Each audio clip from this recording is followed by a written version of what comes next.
David Cameron has called it the big society, giving people the power to help themselves. But there are warnings this morning that funding cuts will mean thousands of voluntary organisations will be unable to help some of the most vulnerable citizens. The National Council for Voluntary Organisations, which represents charities in England, says local authorities are making arbitrary cuts across the board. Yeah? So where are we going today?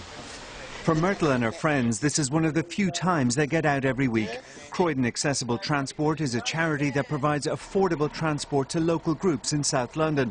Whether it's Alzheimer's groups, Scouts or an OAP day out like this, most of the trips are only possible because of volunteer drivers and local authority funding.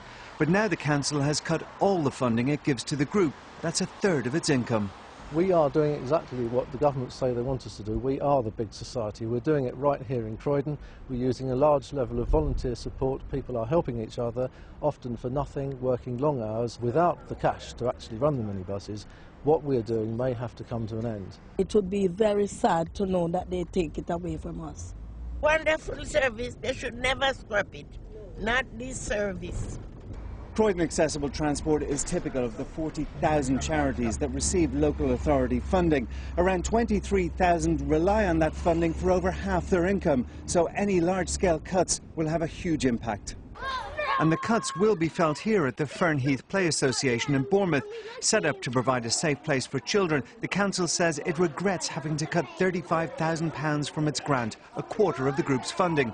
£1 in £3 of income for charities comes from government. The National Council for Voluntary Organisations, which represents groups in England, accepts cuts are inevitable, but says arbitrary cuts across the board are wrong.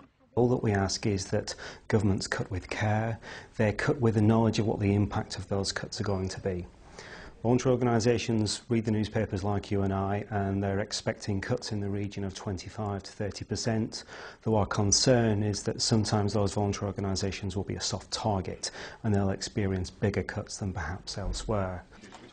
One charity think tank warns voluntary organisations need to prove their worth and have a strategy to deal with cuts. There are some charities that are simply not doing good enough work, or they can't prove how good their work is. They're more vulnerable than others. The vital thing for charities to do is to invest in demonstrating their impact, proving that they deliver vital, valuable services and that they should be exempt from cuts.